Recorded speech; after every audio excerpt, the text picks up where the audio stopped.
welcome again here for our February Speakers Bureau. It's exciting to have a full room. This is the largest event we've had in 14 months. So either I know something, but I know something that our speaker is really good at what he does.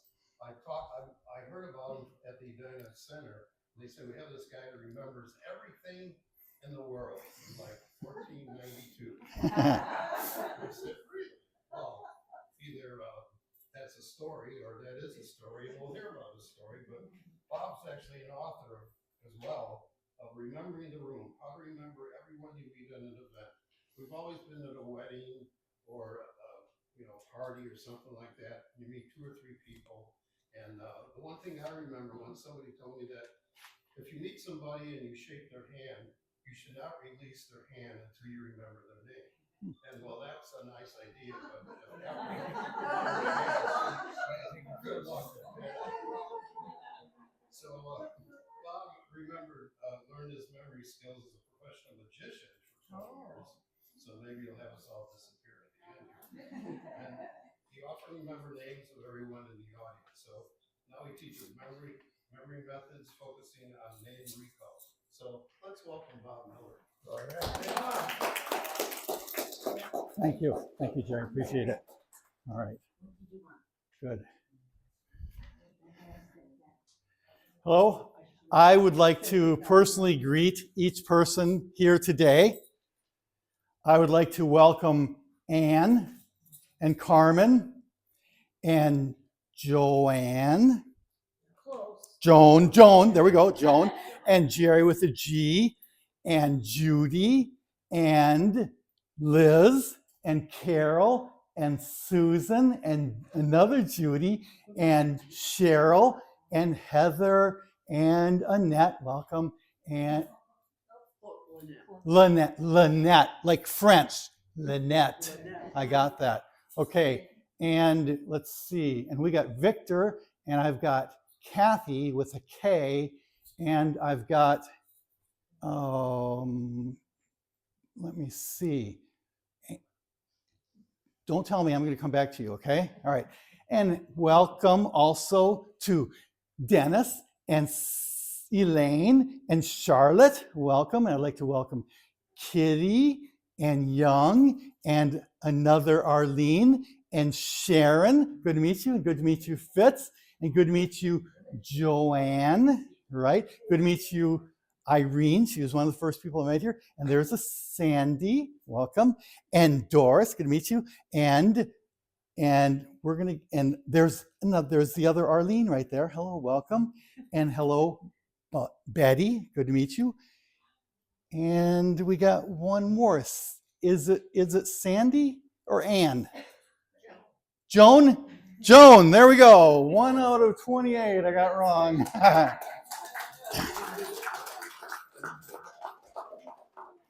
Has this ever happened to you? You go to an event, you meet somebody, they tell you their name, and then in about 5 seconds later, you've forgotten who they are. I mean, wouldn't it be great if you could simply, instead of forgetting who they are, if you could simply reach into your memory and retrieve the names of everyone you meet at an event? Wouldn't that be great? You demonstrate care and commitment to your new friends, prospects, or customers. You show yourself to be a competent leader or business professional. They would remember you because you remembered them. Who would like to be able to remember the names of everyone you meet at an event? Let's see those hands. You really would like to be able to do that skill. Okay, is there anybody that can do that right now? No, that's okay, because that's why I'm here. Because I don't have any special memory gift. Unlike what Jerry said, I don't remember everything. I have to work at remembering everything that I want to remember. And I mainly focus on remembering names, okay? So I have to work at it. I don't have a natural built-in talent. Yet, as you've seen, I can remember 30 people that I meet at an event. And you can too, if you believe that you can learn the tricks and techniques. You can do it too. Now, we don't go to an event in order to memorize names, though. That's not our main agenda, right? Here's the sad but true story of Sue. She was a young college professional who was, I'm gonna get Sue was a young college professional. She was a teaching graduate, and she was applying for her first teaching job. And she came to the interview, and she was greeted by 5 men. And the interview was going okay until about 20 minutes in, she was asked, Sue, what do you know about John Brown? And she thought about her educational training and couldn't come up with anything. She said, I don't know who that is. I've never come across that name. And the director said, yes, you did, Sue. He was the 3rd man you were introduced to today. Well, Sue was devastated. She was shocked, obviously. She was embarrassed. She was thinking inside her head, these people must think I'd make a terrible teacher because I'm not paying attention. And it just wrecked the whole interview for her, and she didn't get the job. But she remembered the lesson all her life. She told me this lesson many years later. And she remembered the lesson. And the lesson is that names are important. We need to pay attention when somebody tells us their name. Some industries expect or even require it. But names are hard, aren't they? And you don't want to embarrass somebody by calling them by the wrong name, right? So you just don't say anything, or else you use a different word, like, hey, you. I'd like to hear what is your go-to word that you use when you can't remember somebody's name and you're too embarrassed to admit it. What do you say? Yes, Kitty. I'm sorry, I don't remember your name. I can't remember any name. Oh, so you fess up and you admit it, right? For those of you, usually people don't admit it though, right? Is there a word that anybody else uses? Friend. This is my friend. This is my friend. Okay, thank you, Doris. Hey, man. Victor said, hey, man. Hey, dude. Hey, buddy. Right? Anything else? How about hi? Hi. Just forget the name thing, right? Hi. Does anybody remember Zsa Zsa Gabor? Do you remember what she would say? She'd say, darling. I have a quote from her in my book. She says, I call everybody darling because I can't remember their names. So, and it's better than admitting that you forgot, I guess. Some people, like Kitty, are brave enough to admit that they forgot. But, some people get annoyed if you don't remember their name, especially if they think that you should remember their name. And annoyance is a bad way to start off a business relationship or any type of friendship, right? Now, I know what it's like to be called by the wrong name because I grew up with an identical twin brother. So for the first 19 years of my life, before he went off to college, I was called by the wrong name. That's why my McDonald's name tag said Bob or Bill, because that's what people referred to us anyway. Here's a picture. This is the before picture. Can you tell which side I'm on? Left or right? One of those. Carmen says left. I'll give you a hint. I'm on the same side on this position. So it is the left side. That's right. So as you can see, we do look quite a bit alike. And so our out-of-state relatives, instead of working at it, they just referred to us as the Minnesota Twins. Now, I had a cousin that just called us Bob and more Bob. That's true. And my brother's grandchildren now call me Grandpa Fake. Now, when you're a twin, it is kind of annoying because people can't tell you apart. They call you by the wrong name, but there's an annoying question that they ask all the time. You know what it is? Is anybody here a twin, by the way? No? All right, the annoying question that you get all the time is, who's older? And I hated that question, and you know why, right? Because Bill he would always jump in and say, I am, as if he's taking credit for the event, right? And it bothered me because he'd always do that. And even though it was only a minute, yes, Jerry? I have to, I guess, have a confession. I have a twin. Oh, you do? Identical? No, but his name is Terry. Terry, okay. My name is Jerry. Did people ask you that question? Yeah. They did? But if you could go back to your picture of the 2 babies. Yeah. Or younger. I can't go back that far. Okay. Sorry.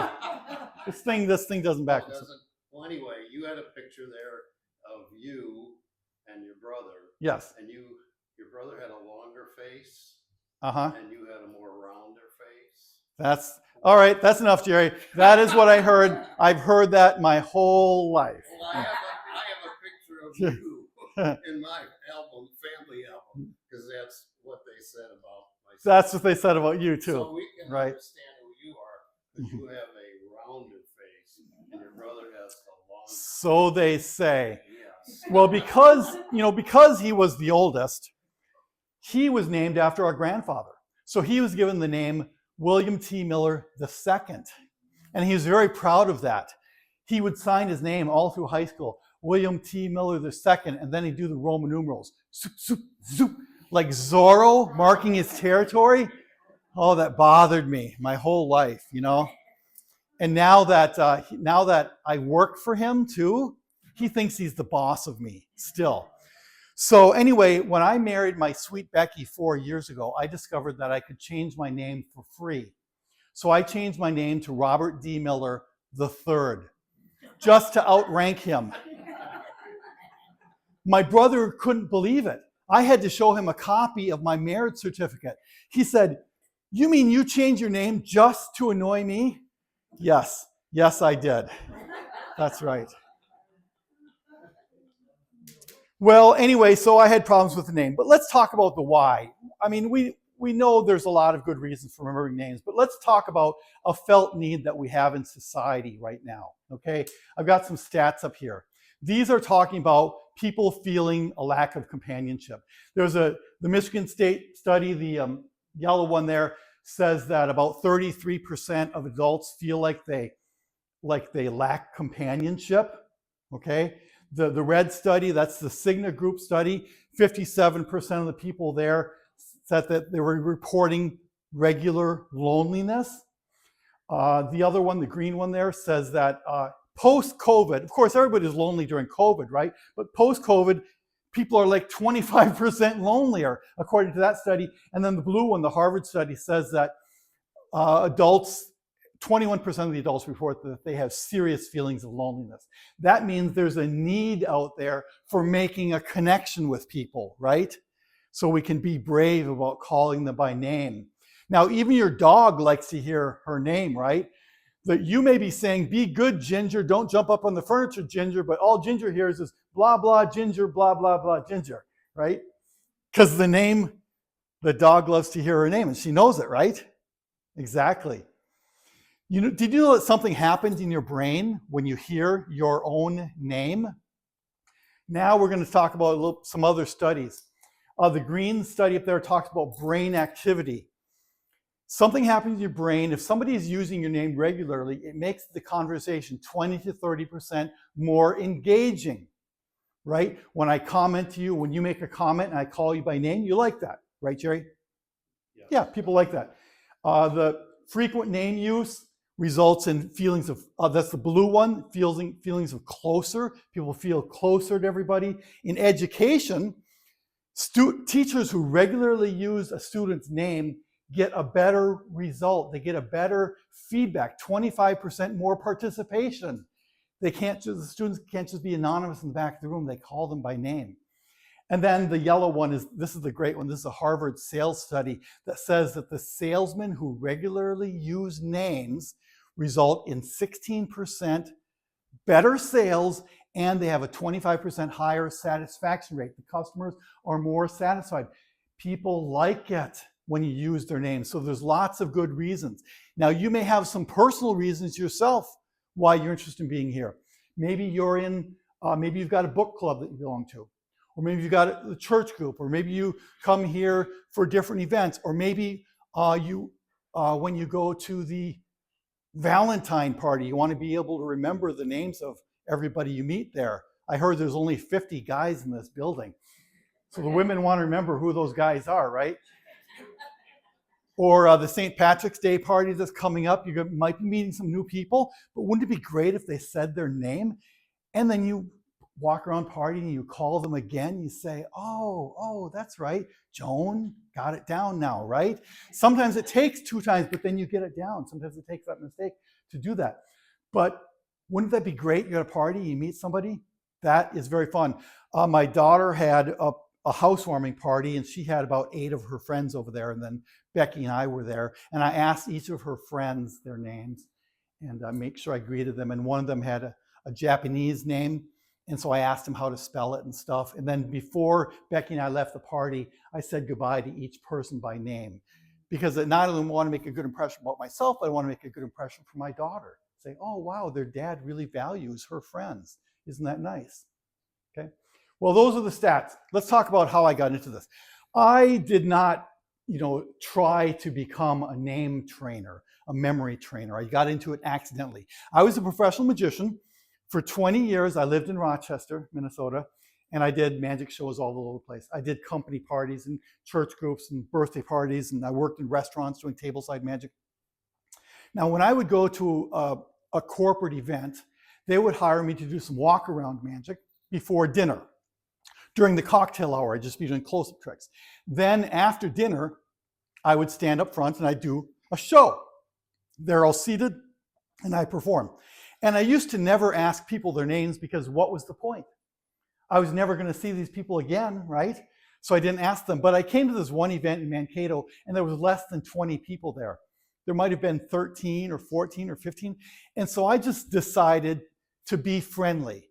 I said, well, since it's such a small group, I'll just ask people their names. I was not intending to remember anybody's names. But somebody there thought that I was. I overheard 2 men talking, and one said to the other that he was at an event where a memory trainer had named everybody in the audience. So I'm doing my tricks, and I'm looking around going, oh, okay, I know Young, I know Arlene, and I know Cheryl, and I know Fitz. And I think I'll do that. So about an hour and a half later, after dinner, and I was doing my show, I decided I'd like to personally greet everybody, just like I did for you today. And I named everybody. Of course, Joan, I skipped the people I forgot, right? Okay, but I didn't forget anybody that night because there was only 15 people. I named them all. The reaction was amazing. I got instant applause. They probably applauded more for that trick than for any of my magic tricks. And I really liked that. As a performer, I live for applause, right? And so I thought to myself, I'm going to try to do that again. So whenever I went to a magic show, I would practice on the names. Sometimes I would skip it because I didn't remember people, but I got better and better and better at it.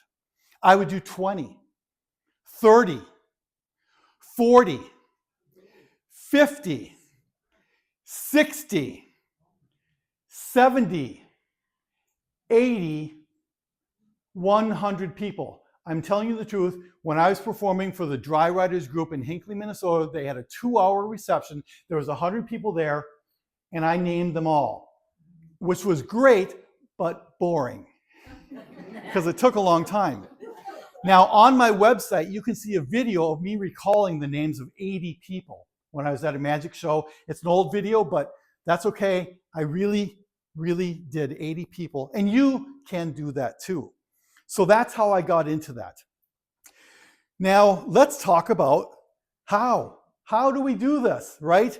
Thank you for that quick tip that you suggested, Jerry. I like that. Make sure you know their name before you let go of their hand. That's really good. In fact, my first tip, I'm going to tell you 3 tips, and then I'm going to tell you the 3 steps to remember names. Now, tips can be implemented immediately as soon as you hear them. The steps that you're going to learn will take a little time. They'll take some practice. But the first tip is so Zen-like in simplicity, you're going to be amazed at how I came up with this. It is remember to remember. Pretty deep, huh? What do you think, Joanne? Is it pretty deep? I mean, now what I'm talking about is presence of mind. This is like when you go shopping at the Mall of America and you park your car in the giant parking garage in the morning when it's empty, not thinking you're going to have to come out later and find it when the garage is full. And then you come out later and you go, where's my car? And you start pressing your beeper, beep, beep, beep. And then you hear a beep and you go, oh, that's not me. That's this other guy who's also lost. So it's thinking ahead. So if you just make the decision before you go to an event, say, I am going to work on remembering names. Just remember to remember, and that will make a difference. That's true. The second quick tip is, as soon as someone tells you the name, repeat it back to them. Repeat it back no matter how simple it is. Right, Judy? You just say it right back because because then you're creating a memory in your mind of you saying their name. And you may remember saying their name. All right.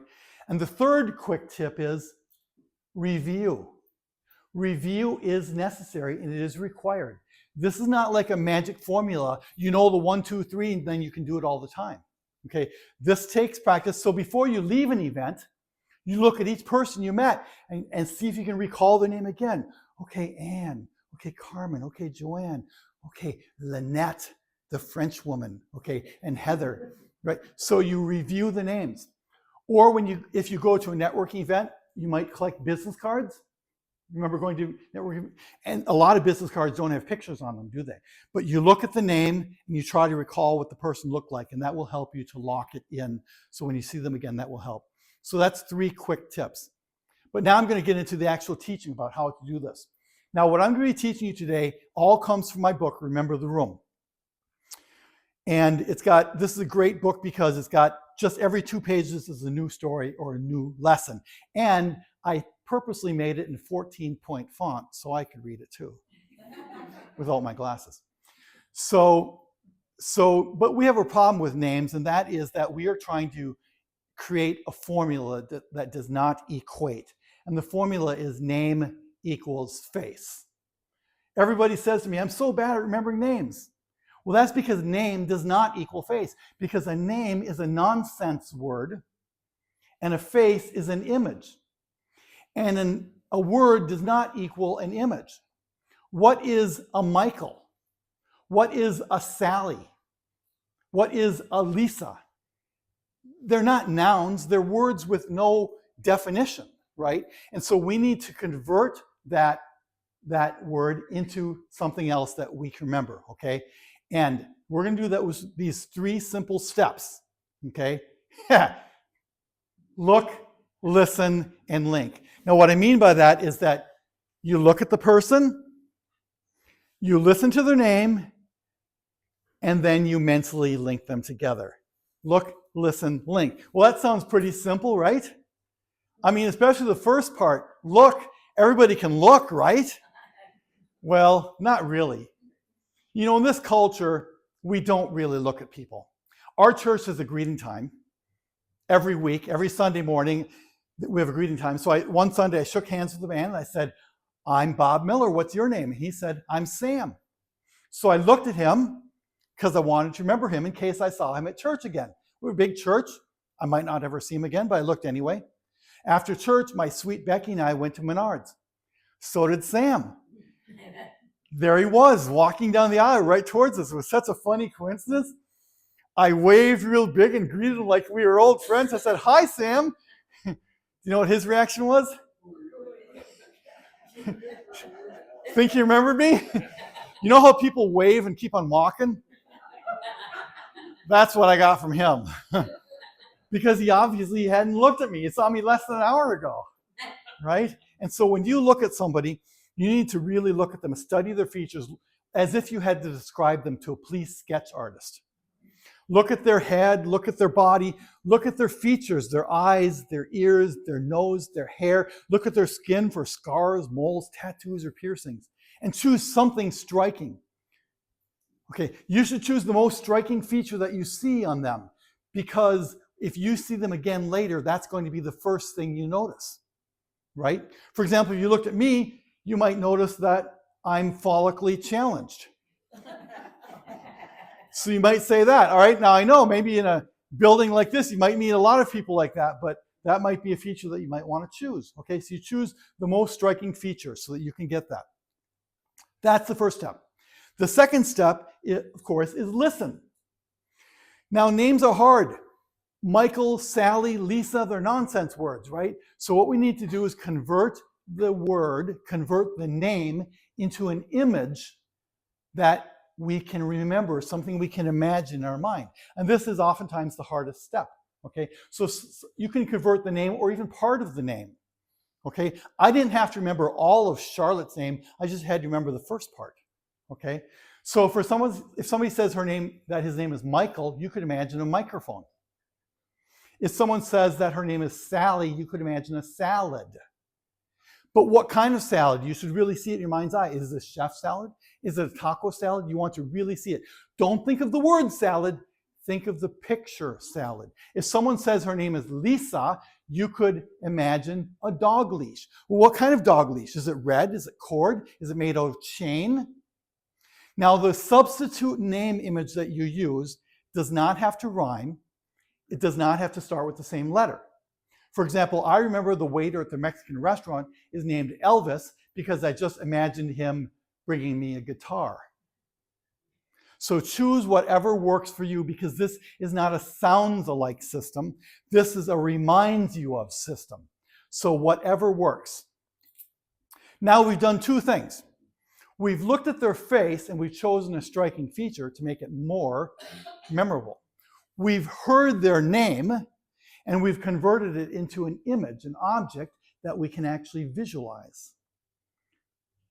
And so step 3 is we just link. Now we've got two objects, right? We've got a feature on their face and we've got an object for their name. Now we can mentally link them together in a funny or unusual way. Like, for example, you look at my bald head, you choose that as your feature, you choose the name Bobber to remind you of Bob, and then you mentally link them together, like that. And that's great if it makes you laugh, because that will make it more memorable. Because you want to choose a funny or unusual way, because weird is easier to remember. Boring and ordinary is not easy to remember. That's why it's hard for me to remember some people's names. Obviously, you are all very memorable today, since I did get everybody almost second time around. But so you want to choose a funny image. You just link them together in a funny or unusual way. You know what? And that's basically it. Look, listen, and link. Those are the 3 steps. Now, if you do any one of those steps separately, that will help you to remember names. If you do them together, that will really work together really well. Now, I always ask for comments and feedback after my message, and I will be asking you guys for some comment and feedback too. By the way, did everybody get a chance to sign their name and email on the clipboard? No. Okay, well, please pass it around if it stops somewhere. I think it did go up this side right up here, if you wouldn't mind joining. Okay, great. So please put your name and email address on there if you would like to get a freebie from me. So I always ask for feedback from people, and one of the most common requests I get is, give us some more examples. So I'm going to give you some more examples. More what? Examples. Do you know who this guy is, this dog? Anybody remember him? No? That's from the Tom and Jerry cartoons. His name is Spike, the dog. You notice that spiked collar? That's sort of a giveaway, right? When I was 16, my brother and I, Bill, got hired at McDonald's. And on the first day, we got hired along with a boy who was named Tom. And at the McDonald's in St. Cloud, everybody was given a nickname by the grill crew, and your name was put on your name tag. That's why my name tag said Bob or Bill, and Bill's name tag said Bill or Bob.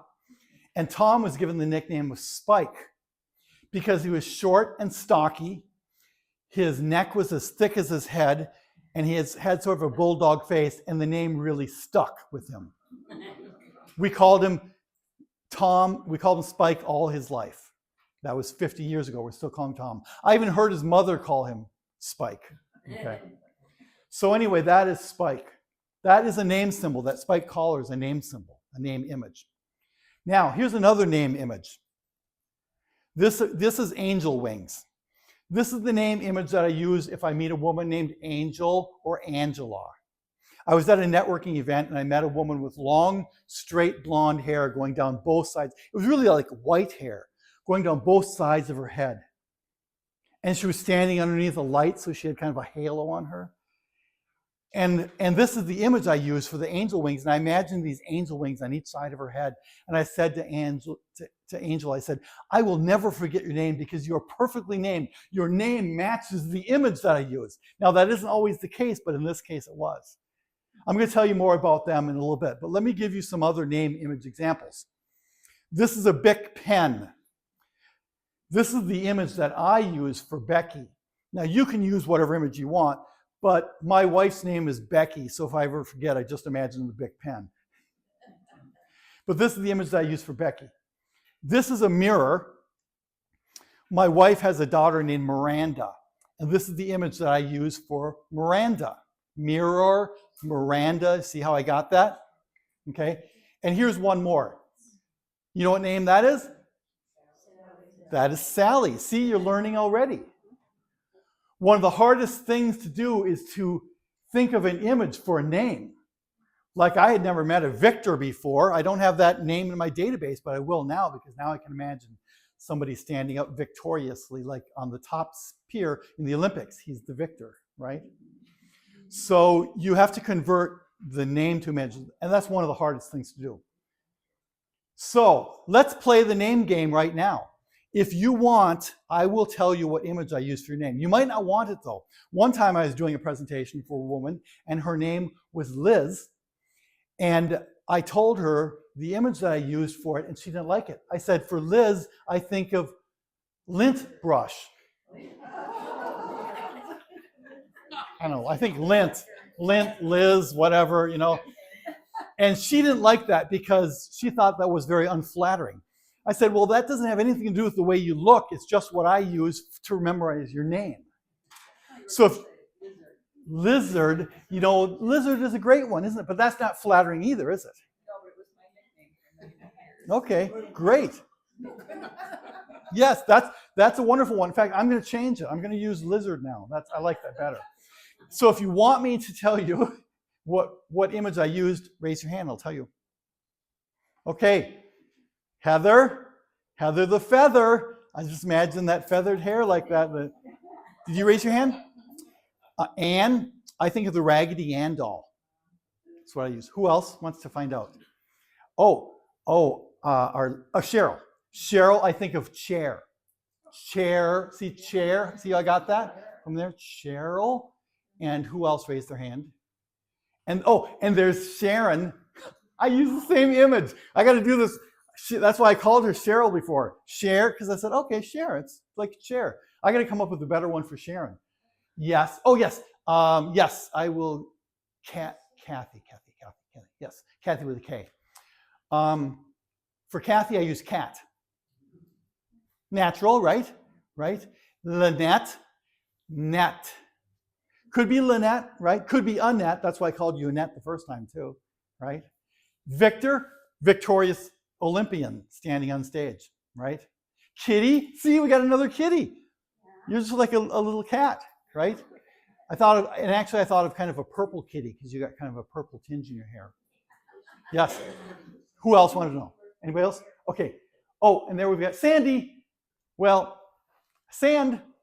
Just think of a nice big pile of pink sand because she's wearing pink today. Yes.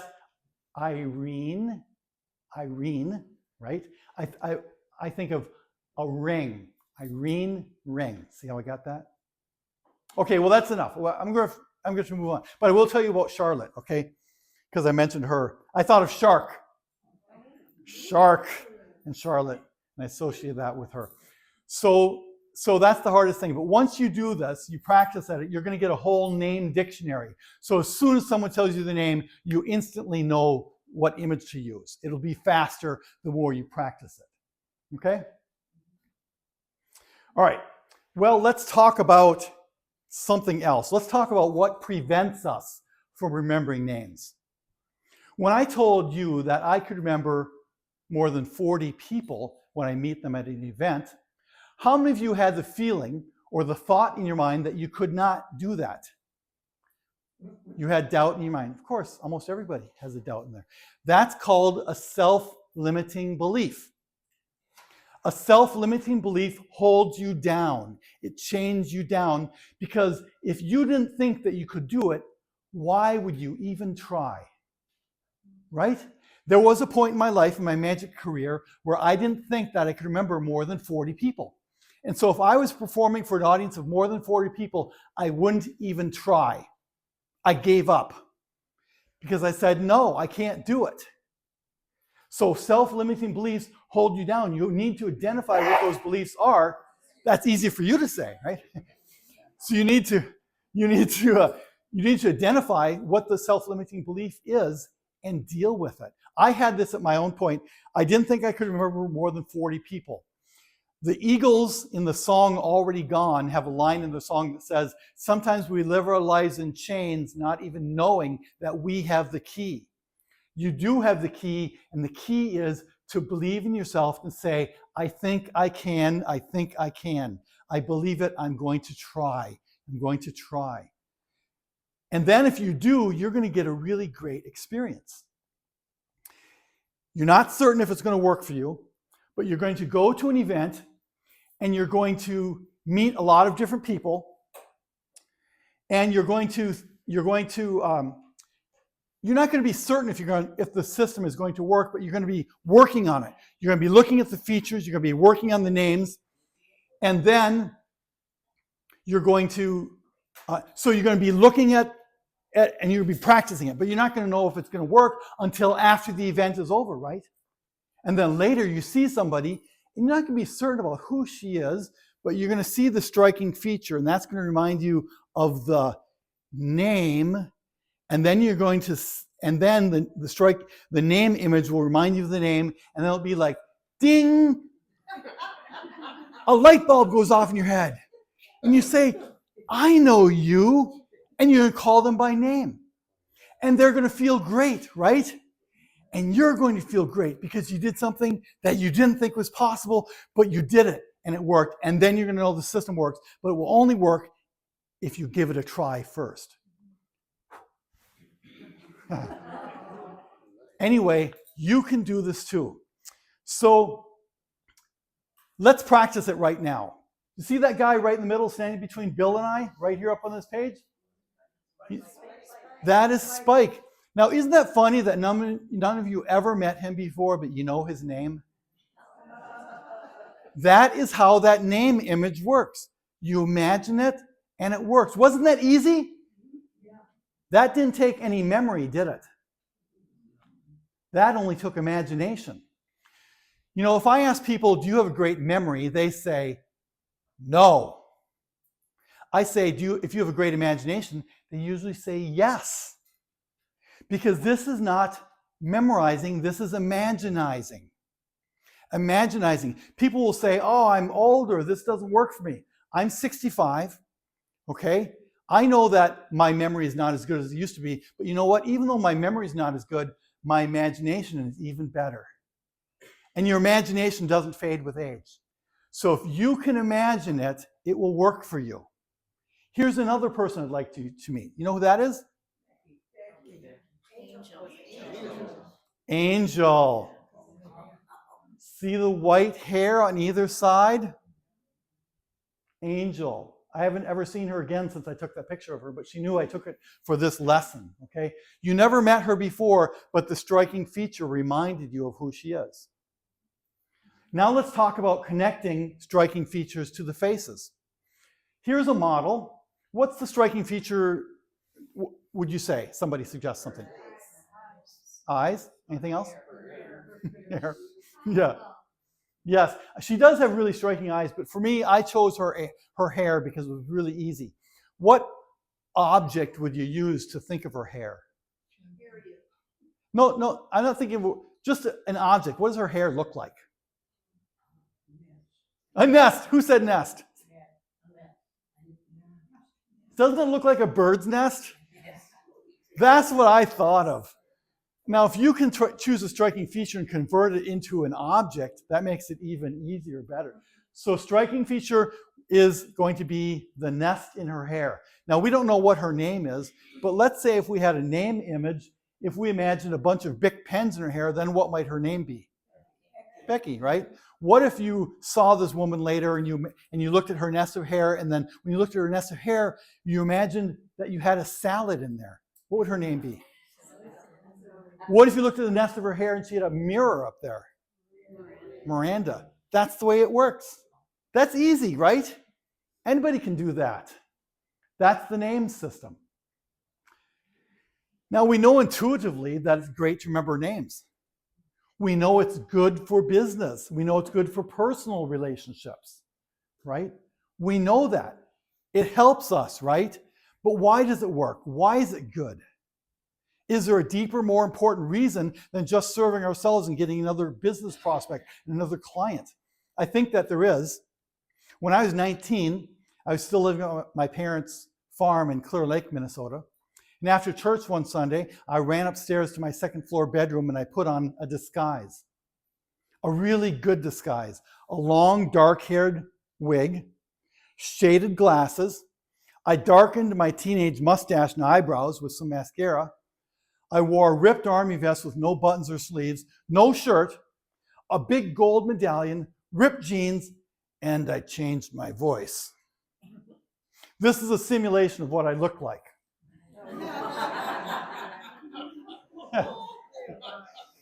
And then I climbed out the bedroom window, my brother Joe's bedroom window, and he went, "Whoa, who's that?" And I said, "I'm going to play a joke on my parents." So I climbed out the bedroom window, I climbed down the tree, and then I knocked on the back door of the house, and I was acting like a person whose car had broken down on the highway, and I needed to use the telephone, which was a very common occurrence at our house in those days, in the 70s.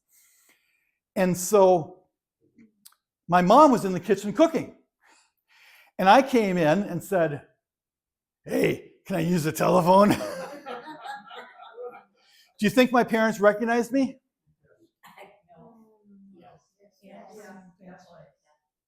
No, they did not recognize me because they knew I was upstairs in the second floor bedroom. They talked to me for 10 minutes. They didn't know who I was. And inside I was thinking, this is the greatest gag ever. This is going to be so fun when I reveal myself to my parents. And then after a while, I got a really weird sensation. I started to feel something I never expected. I felt bad. I was looking at my parents. They didn't know who I was. I had a mask on. I could see them. They couldn't see me. The two most important people in my life were looking right at me as a stranger. I was unknown, unloved, and unwanted by my own parents. Literally, because my mother went into the other room and she said to my dad, "Roy, there's a weird guy here who wants to wait in our house for the tow truck. You tell him to go wait out by his car." And so my dad came into the room, gave me a big smile. I thought he recognized me right away. What would have happened? But he didn't recognize me. He didn't recognize me. And I said, "Can I wait here?" Now, what would have happened if my dad had kicked me out of my own house? I would have felt terrible. I might have just left and went upstairs to my bedroom and took off my disguise and came down. That would have been terrible. I wouldn't want him to feel bad, right? So I said to him, "Can I wait here?" And he said, "Sure." Fortunately, my parents had a good sense of humor. My dad finally asked me, "Who are you going to visit?" And I said, "I'm going to visit my parents," but they wouldn't even recognize me. And I whipped off the wig, and they all laughed and laughed and laughed. They thought it was so funny. We laughed about it for a week, and it became part of the family legend. But I still remember that feeling, that sensation of not being recognized. That's how people feel a lot of times when they go to an event. Or maybe a new person who comes in here to Avidor. They don't know anybody. Or maybe they're at your church group or your Bible study group or your card group or your book club. They're new. They don't know anybody. They feel like a stranger in a strange land. They feel like they're drowning among a sea of strangers. And so if you meet them and greet them and call them by name, that's like throwing a life preserver out to a drowning person. They will feel great. They'll remember you because you remembered them. They'll be so thankful because of that. And so remembering names is good, not just because we're gaining another business prospect. It's not just because we're serving ourselves. We're not making another business connection. We're making a human connection. And that's the best type of business connection, right? You're serving the other person. Well, think about Sue, the college graduate, at the interview. What if she had said, "John Brown? Yeah, it's this guy right here." Do you think she would have been remembered? Definitely, she would have been remembered. It's not a guarantee that she would have gotten the job, but she might have been the only person who answered that trick question all days of that committee, right? That would have put her at the top of her category. In the top of her category. You want to be the leader? You want to be the top? You want to be a person who's recognized and known as a person who remembers other people? Then remember them. That's a great way to do it. Well, imagine what I'm really talking about here is using your memory, your own built-in talent right now to use your memory to make strong business and personal connections. You can do it. You can. Now, in a little bit, I'm going to be opening this up for questions. But first, I'm going to tell you about how I actually used this method. Okay. In fact, because we're using this to make for a purpose. We're not just memorizing names to remember names. We're doing it because we have a goal in mind. So you know that I was a magician. And after I moved from Rochester, I moved to the Twin Cities, and I wasn't doing magic as much. I still perform a little bit, but it wasn't my main thing anymore. But I did start an online magic store where I was selling some of the tricks that I had created over the years. And I wanted to promote my magic store to the magicians in the Twin Cities. Now, there was a magic lecture that was happening at Eagle Magic. If you don't know, Eagle Magic, which is now in Bloomington, Minnesota, is the oldest continuously running magic shop in the United States, run by Larry Kalo in Bloomington. And they were having a magic lecture there. And a magic lecture is where a magician teaches his magic tricks to the other magicians for a fee, right? And so there was going to be this magic lecture there, and I wanted to meet these magicians and tell them about my magic store, but I couldn't just indiscriminately hand out my business card to all of these magicians like I'm some street huckster standing on the corner advertising a new rib joint, right? Because that would have been rude and ineffective. And so I had these little business cards printed up that had information about my store, but how was I going to hand them out effectively? I didn't know very many magicians in the Twin Cities, but during the magic lecture, as people would talk to each other, they would sometimes use their names, right? They'd say, "Hey, Cheryl," and they'd say that, and then I'm paying attention and go, "Oh, that person's name is Cheryl." And then somebody would say, "Oh, Doris," and I go, "Oh, that person's name is Doris." They were strangers to me, but I started collecting names. By the time the lecture was over, I knew the names of all the magicians in the room. So after the lecture, people would be socializing, and I'd say, "Hey, Brad, how you doing?" And you could see the wheels in Brad's brain like turning, like, I must know this guy because he knows my name, so I must have just forgotten him. So they'd come up naturally and talk to me, maybe not even admitting that they didn't know my name, but I knew that they didn't. And so I had a very natural way to introduce myself and to hand out my business card. So what I'm saying is that if you memorize the names of everybody in the room, maybe not everybody's going to be a prospect for you, but if you memorize the names of everybody in the room, that gives you the time, the freedom, and the ability to call out anybody you want and to choose those few special prospects who might be good for your business or whatever. They might be interested in whatever it is that you want to invite them to. So that's why you can use that you can grab everybody's names and then filter it down to the few people that you really want to focus on. So what we're talking about here is business acquisition. Has anybody been in business where they had to get customers? You had to get customers. Now, every business person knows that it is a lot harder to get a customer than to keep a customer. It costs a lot of money in advertising and whatever. But once you get them, if you can just take care of them, they'll probably be your customer for a while. Don't you like it when you go to a restaurant and the owner of the restaurant walks through and names everybody, says, "Hey, Judy, how you doing? Hey, Susan, how's it going?" And they talk to you and then they ask you questions about your family and stuff. I mean, that's what you like. You like that, right?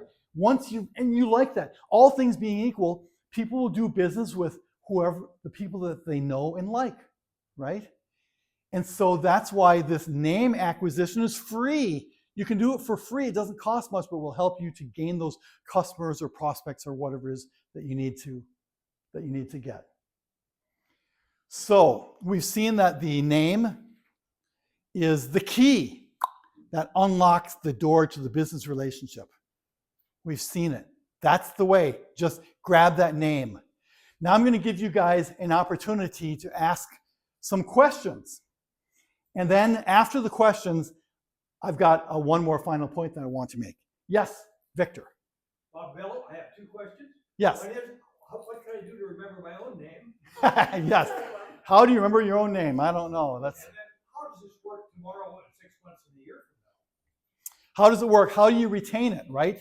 Yes. Well, remember I said that the third tip was that review is required. Okay, it is important, and you may need to have review. For example, I go to 2 different networking groups every month in my business, and I went to a networking event, and I met a woman named Diane and a man named Kyle. Then 2 weeks later, or a week later, I went to a different networking group, and Kyle was there. I don't remember if I remembered his name at that time, but he said Kyle, and I went, oh, okay, you're Kyle, I saw you before.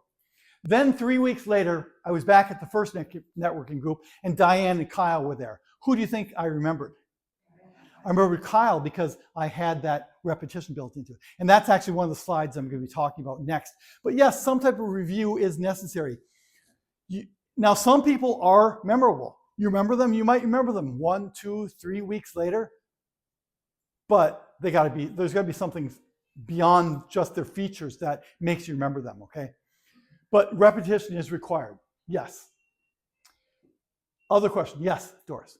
Can you do this with your last names?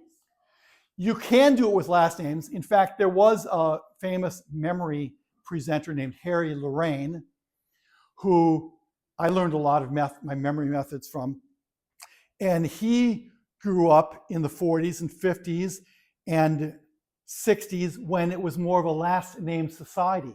And he was on the Tonight Show, and he met everybody in the audience before they came in. And then during his presentation, he named everybody.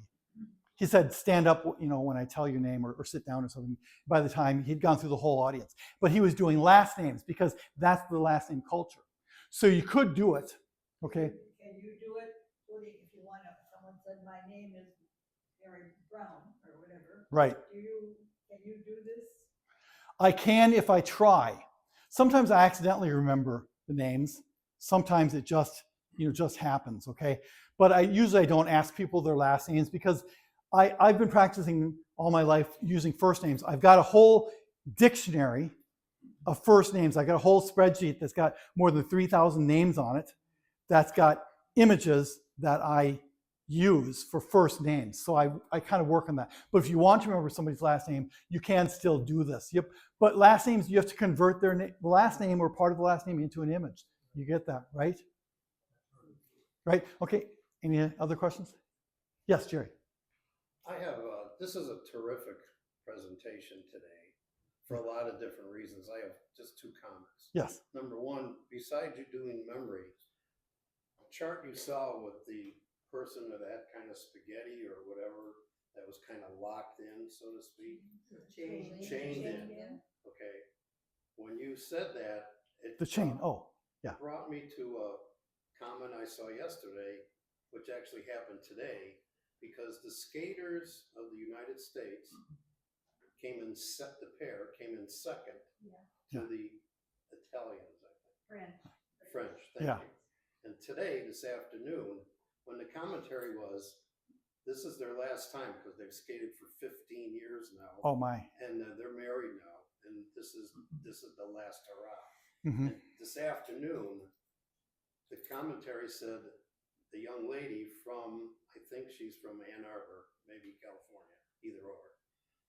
She decided that they're going to get the gold medal.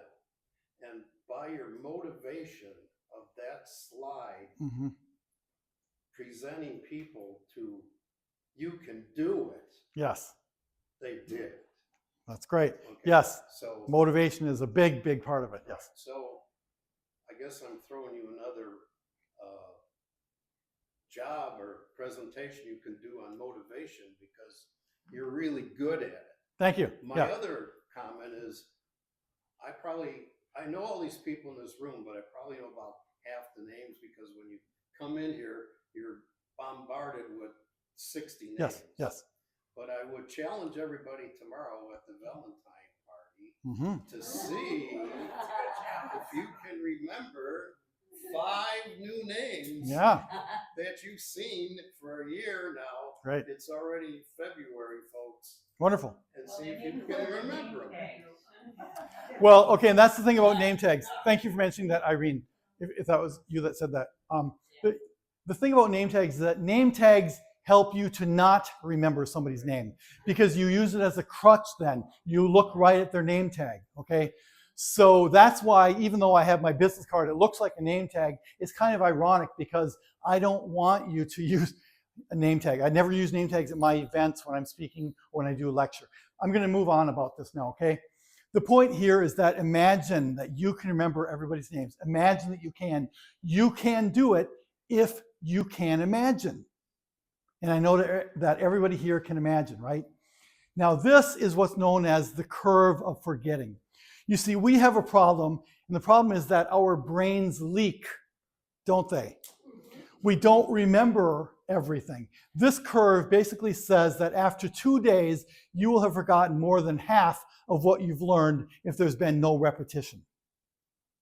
Okay, so after 2 days, you're going to remember less than half the people in the room if you've learned everybody's. I'm not going to remember everybody, okay, unless there's some type of repetition, because we need to have that repetition in here. Now this is, you see that red line? You see how each one of those is when you learn something and then you learn something and then you review it again and again. Do you see how that line becomes less and less steep? Like when I remembered Kyle because I saw him the second time.